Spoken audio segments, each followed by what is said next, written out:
So the biggest thing that I was hoping to talk with everyone today was just the intent of Main Street, which you guys already are pretty familiar with. But for me, I think the discussion with this group of people, the people that are on that email list, Right. is what kind of transforms into the Main Street group.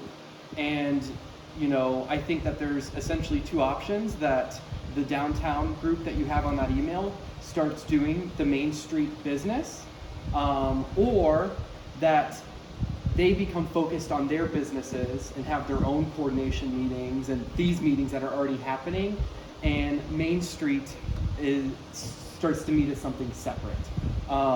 Because I think that as far as the items that are discussed, the goal of Main Street is to get the businesses to talk about business stuff, not about downtown revitalization, right? It's supposed to get to the point where all you of business owners don't have to think about downtown revitalization and infrastructure and all that stuff, that you can talk about business and what you're doing as far as cross-pollination or cross-coordination across the businesses. So for me, that was something that I think probably needs to be thought about a little bit, because if we do move forward with doing the Main Street program, I told you I got your video on Frances, right? She's a really great speaker, but she did a really good job of basically saying that the Main Street program really gets all communities members involved, not just the downtown business owners. And that would involve bringing in other people. And does that then turn your business meetings into something you don't want it to turn into? So I mean, as far as like taking notes and like setting agendas, that's completely in my comfort zone. I can totally do that. I just want to see how everyone's feeling about, like, does this involve me getting buy-in from this business meeting, being like, hey, if we start doing this Main Street stuff, are you on board? Or does it involve this taking on Main Street business, Yeah, well, the thing is the Main Street, eventually, it gets, my thought, when we first started this, was just to get the spark. Yeah. To create the spark, get it going. As it grew, I didn't want to be the guy holding the microphone, standing on the stage, because I'd rather go home. Yeah. Or I'd rather just say, here, this is what you need. Yeah. And help out in that aspect. Yeah. Because when it gets down to that point, I'll be running a business in a business, because when you do the Main Street thing, it's like running a whole business there. Exactly. And I don't want to do that. Yeah. I don't want to be the guy out there doing that. However, it was like leaning on other business owners to get to that point. But at the same time, I can see where the reach has to be gotten. It has to start. You have to be able to look out to the college and say, hey, we need you guys down here. Quit blowing off downtown. Come on down, be a part of it, and be involved in the community. Then you got to start getting the churches involved. Yeah. And they get helpers that come down here, and they can do their thing that incorporates with it, that'll help out with the downtown. Like I said, I don't want to be the guy holding the flag. I just want to be the guy that created the spark. No, I think, and this is a perfect place to start it. I just want to kind of set that intention now that we're talking about it, right. So that I don't overrun what these meetings are meant to do. I think that kind of having the intent of, if I am to start doing some of these things, is it going to be kind of a hands-in or a hands-off from everyone in this group? And is it going to be okay as an outsider if now that I'm bringing in or talking about other people in the community and bringing in outsiders, or being like, if we're going to make a relationship with the school or with someone else? And I think that I want to tread carefully, that I maintain a sense of respect across the room, and kind of set an intent that, if this were to happen, I don't want to have people being like, oh man, like he's doing this stuff that we're not okay with, and this is turning into a Main Street meeting and not business owners getting together anymore. Right. So I would like to set, and we don't have to do it now. I'm just saying I wanted to talk about that a little bit, something to ponder, Now, you're talking about your involvement, right? Yeah. Okay. The question is, once you become involved, how do you get what? I mean, you have to benefit from it to some degree. You don't come here for free. So where's your benefit?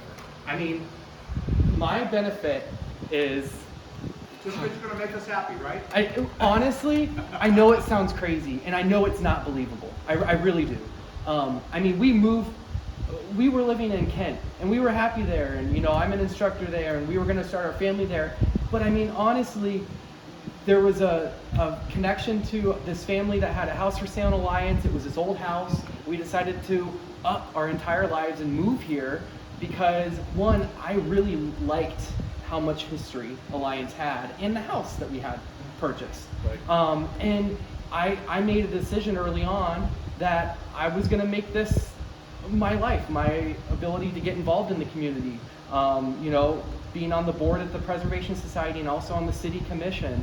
I mean, those were two big goals of mine that I wanted to do. And I mean, I don't get paid for those. I don't get any benefit except for just helping. And I think that part of that, for me, the reward is that I get to see a lot of the history preserved. And that's basically just my moral compass talking at that point, right? Even my involvement at the city, I'm anticipating chairing the commission starting in January. So, the commission, they were doing nothing over COVID. And like I said, right now their focus is on landmarks.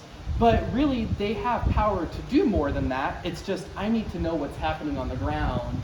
So, because if we're making decisions up there that have nothing to do with anyone here, then it's a non-beneficial. Yeah. Yeah.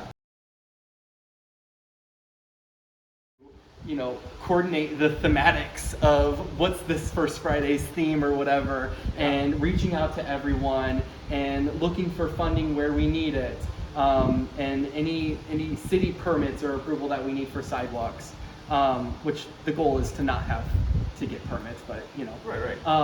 So the city's been really easy on that side of it all. And what we asked for, it's never. In the beginning, it was like, okay. First thing they said in the beginning was, if you're going to do this, I need permission from every business down the road. Yeah. We went around and got permission. I actually had people sign off on it. Yeah. The only people that didn't sign off were the people that weren't open throughout the hours I was here. And I just went back to the city and said, hey, I have tried. I went there. They weren't open. They either open after I leave or whatever. Or that type of thing. He says, well, you've got 9 out of 10 signatures. We're okay with that at that point. So once we did that, it was okay. Yeah. You know what I mean? Yeah. I think that was the only hiccup we had, was making sure everybody else was okay and on board with it. Yeah. And I think, after doing it for a couple times and being able to get something kind of repetitive or a pattern, it will become a little bit more natural. Right. But the one thing is, with the Main Street program, it's set up so that you keep kind of accumulating, you keep growing. Right. It's not just make this one move and stop and see how it goes for a year. You have to keep actively doing things. Of course. So that's where, at the beginning when I was talking about like setting intent and what this could turn into, that, I don't want it to get away from us and do something that's not okay.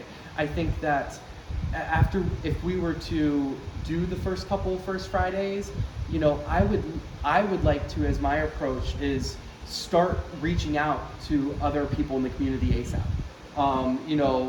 Main Street, I think Frances even mentioned in her meeting, having other people such as like teachers, or if you're by a college, like people associated with the college, city employees, even if it's like local activists that help do downtown stuff in the downtown, that you're getting those people involved.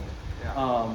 And that not only creates kind of growth, but it also, it creates growth through that. Now you're involving other people, that they have their own connections, that then they're bringing people into downtown and things grow. Because part of the thing about the Main Street program is that it classifies itself as like a family-friendly thing. Yeah. It's meant to be something that's, and I use the term family loosely because come to find out, if you start off something as family friendly, a lot of times it's at nighttime adults show up anyway. So you can look at like Main Street Kent. So I think that's a part of that growth, to where beyond just starting First Fridays and making those other connections, that I would want to keep growing things to make sure that we actually make something happen. And that's just where you know, it gets into what do these meetings turn into? You know, Right. what is starting to be discussed, Right. and who's starting to come to them.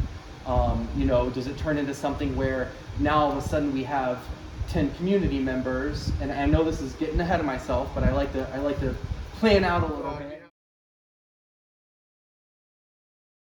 I think kind of setting the business owners and the Main Street program, I mean, I would really like to see Main Street be about getting people downtown, Yeah. and you guys focus on getting people in your doors. Right, exactly. You know, to Yeah. where you don't have to focus on getting people downtown anymore. And that's what my vision or goal as doing Main Street business would be.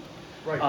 And you know, where Main Street does become, you know, something that can be self-sufficient, meaning that they actually have money coming in. I mean, I would like to see any of those funds not just only go towards marketing and just doing the events, but also infrastructure and revitalization of people's buildings. I mean, I think that that's one of the hardest things, and it's one of the most expensive, and it's also some of the most difficult things to navigate is what do I do with my building? Right.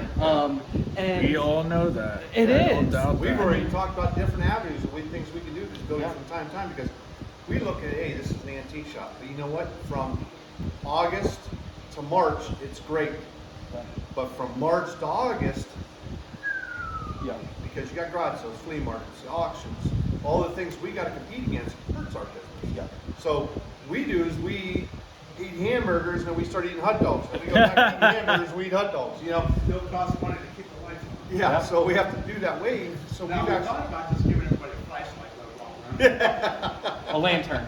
You have to keep it period appropriate. So, you know, you think about those things and what could you do that would be year round? Candles. yeah, no, we're good. Yeah, I think they're cheaper than the batteries. Right, right. I'll spend a thought. Yeah. We'll have a candle class coming in the door, make your own candle and That's walk right. through. That's it. Yeah, so I think, I mean, I was hoping out of this meeting to basically get everyone's blessing, but I'm happy with whoever's here's blessing. But I want to get everyone's blessing that, you know, we want to try this. You know, I can go home and I can start thinking about our first Friday. Right. And I can start thinking about who from the community can we pull in and start to organize when we get to that point, not Yeah. initially. You know, and part of the first Friday is that I don't just want everyone's blessing that I'm okay to go home and do this. Sure, you can say, yeah, go spin your wheels, Dalton, I don't care. But also it takes buy-in from all the businesses, right? That if we do a First Friday, you know, you want that, you're okay with that, you would participate, and that would just help make things more successful for everyone. I do like to keep a little bit to the G people because they are putting up a lot to do this. Napa helps advertise. They get involved in the community before they come. Yeah. And the Buckeye Jeep Council does a great job at it. And I don't want to just throw them to the side. So my thought is the First Fridays, and then we'll do this one other one, you know, See down the where- road, yeah. which would be great to keep that one going with them involved. Yeah. You know what I mean? Yeah. I have a question. Yep. How far can we're calling it First Friday, correct? First Fridays, yeah. How far into the year can First Fridays go? All year round. Never stops. As long as you're doing a sidewalk Yeah. event, they can come down in the winter. Yeah. Oh, really? Yep. Yeah, I know it's a little shocking. Like, No, it doesn't work about me, but I know Yeah. people in Alliance kind of hide somewhere. well, no, I was a little shocked to hear that it really, you know, as far as us getting started on this, I know it's like, oh, we're not doing this in the spring, but I mean, we would start whenever we're ready, Yeah. and even if that's in November, Yeah, you know. that's what Francis said. She goes, yeah. just roll with it. Start out. You may have one block of people down here set up, and just let it grow. Yeah. It'll fester and Yeah. grow and get bigger and bigger.